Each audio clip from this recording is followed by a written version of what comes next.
कर्मों का हर मनुष्य के जीवन में बहुत बड़ी भूमिका होती है। सत्कर्म करने वाला इस लोक में तो सुख पाता ही है और परलोक में भी सुख पाता है,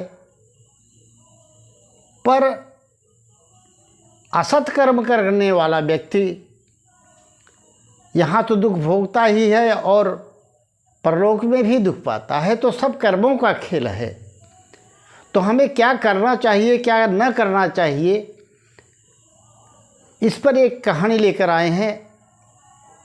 आप लोग ध्यान से सुने और कहानी में प्रवेश से पहले आपसे आग्रह करता हूँ कि वीडियो को सब्सक्राइब करके लाइक कर दें और कमेंट में जय श्री कृष्ण अवश्य लिख दीजिएगा।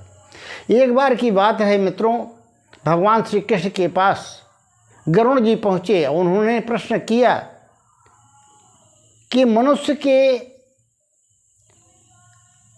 जो मरे हुए मनुष्य होते हैं उनके कौन कौन सी चीज़ें मनुष्य को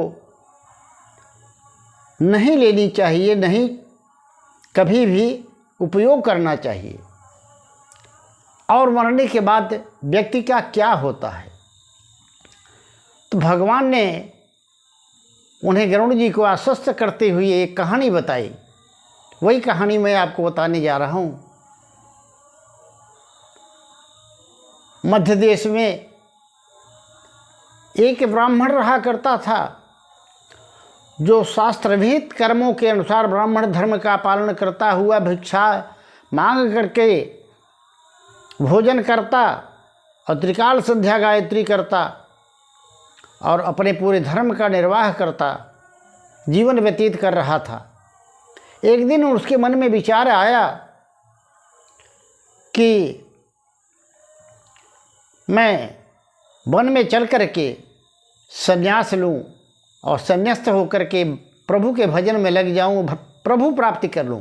और मित्रों, वास्तव में मानव जीवन का उद्देश्य भी यही है कि मनुष्य जीवन पा करके प्रभु की प्राप्ति कर ले। मित्रों, घटना ये होती है कि वह जा रहा था जंगल में से हो करके। अब जंगल तो जंगल ही होता है, अनेक प्रकार के वृक्ष ऐसे थे जो वृक्ष देखने से ही डरावने लग रहे थे। उबड़ खाबड़ जमीन और पशु पक्षियों जानवरों की डरावनी बोलियां, सियारों की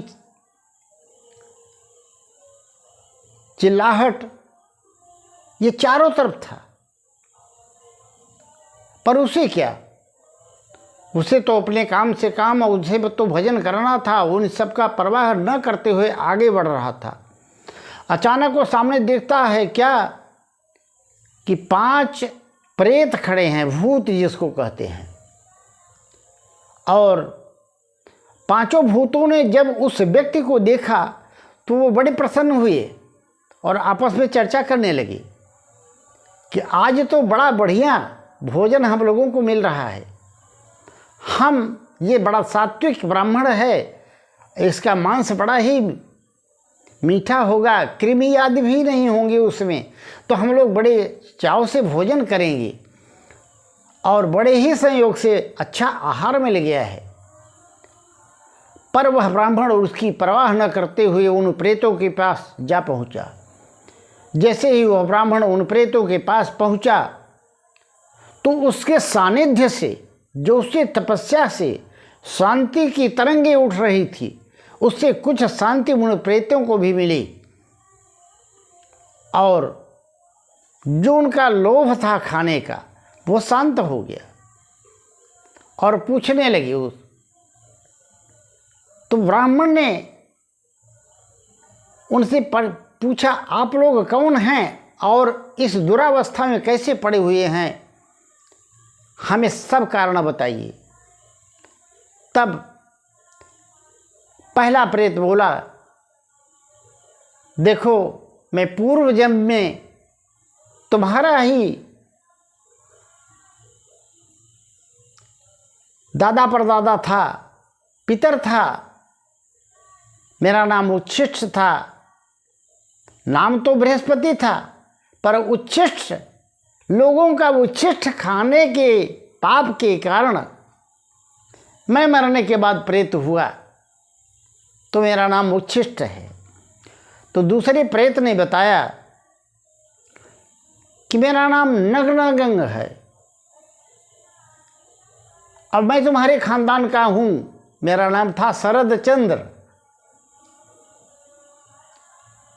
अब नग्न अंग इसलिए कि मैं सदैव नदियों में, सरोवरों में नग्न होकर स्नान कर रहा था, वरुण देवता का अपमान कर रहा था, जो कि नहीं करना चाहिए, अशास्त्रीय बात है। तो इस पाप के कारण मुझे प्रेत योनि में आना पड़ा और मेरा नाम नग्न अंग है। तीसरा प्रेत बोला, मेरा नाम शव वस्त्र है।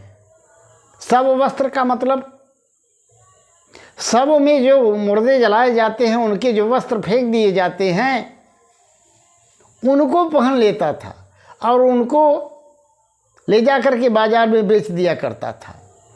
उसने कहा ऐसा करने से मेरी वृत्ति ही ऐसी बन गई थी और मुझसे उसमें लोभ आ गया था, मैं सदैव यही कार्य करता था, जिस पाप के कारण मैं प्रेत हुआ और मैं तुम्हारे खानदान का ही हूँ। मेरा नाम था अच्युतानंद। तब चौथा प्रेत बोला, मैं अशौच हूँ और तुम्हारे खानदान का धर्मराज मेरा नाम था, तुम्हारे ही खानदान में, तुम्हारे ही वंशज में ही था।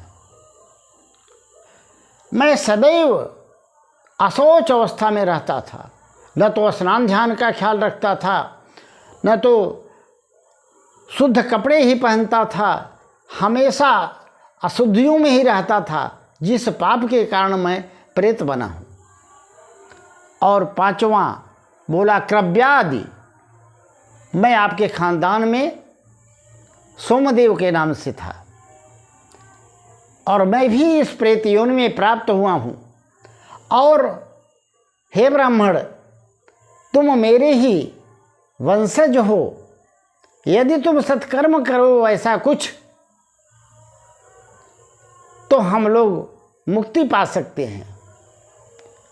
उस ब्राह्मण ने कहा, आप लोग हमारे पितर देव हैं और आपकी मुक्ति के लिए प्रयत्न करना, कर्म करना तो मेरा स्वाभाविक कर्म है, और जब तक आप लोग मुक्त नहीं हो जाते, मुझे भी चैन कहाँ, सुख कहाँ। ऐसा कह करके वह ब्राह्मण देवशर्मा वहाँ से अगस्त्य ऋषि के पास गया और अगस्त्य ऋषि ने उसे सारी विधि विधान बताई और वह एक नदी के तट पर जा कर के अपने उन प्रेत हुए पितरों के लिए तर्पण किया, पिंडदान किया, विधिपूर्वक अन्नदान किया और भी जो कुछ दान हो सकता था किया। और उसके सामने ही देखते देखते सारे पितर मुक्त हुए और उसे आशीर्वाद देते हुए आगे के लोग के लिए प्रस्थान कर गए। देखिए, लोग कहते हैं मृत्यु के बाद आदमी के अंदर कुछ चीज़ें ऐसी रह जाती हैं जिनका परिणाम उन्हें भोगना पड़ता है और वह पुनर्जन्म में भी उनके साथ आता है। तो वह कौन सी चीज़ें हैं ये तो मैं बताऊंगा ही। पहले हम लोग देखिए कि जैसे मरे हुए व्यक्ति, जो व्यक्ति मर जाता है, उसका कुछ चीज़ों का लोभ करके हम रख लेते हैं जो हमारे लिए अनिष्टकारी सिद्ध होती हैं। उन्हें नहीं रखना चाहिए, कदापि उपयोग नहीं करना चाहिए, वरना हमारा सब कुछ नष्ट हो जाता है। पहला कौन सा? मरे हुए व्यक्ति के कपड़े का कभी भी उपयोग नहीं करना चाहिए, या तो किसी गरीब को दान दे देना चाहिए, अन्यथा नदी में बहा देना चाहिए। और दूसरा गहना, जैसे गहना हुआ तो गहने का लोग लोभ करते हैं कि ये बड़ी कीमती है, ये तो मर गया पर गहना मेरे काम आएगा। लेकिन याद रखो मित्रों, कोई भी व्यक्ति जिस वस्तु का उपयोग करता है उसके कुछ तरंगे उन वस्तुओं के साथ संयुक्त रहती हैं। अब वो जिसके पास जाती हैं उस पर अपना प्रभाव डालती हैं। तो वह जैसी मनोवृत्ति वाला मृत व्यक्ति होगा, उसके गहनों से भी वैसे ही तरंगे आपको आएंगी। इसलिए गहनों का भी मोह नहीं करना चाहिए और कभी भी नहीं रखना चाहिए, उन्हें भी किसी न किसी को दान कर देना चाहिए। तीसरी बात है माला। माला इसलिए नहीं लेना चाहिए मृत व्यक्ति का कि जीवन भर उसने उस पर जाप किया है और उस पर पुण्य की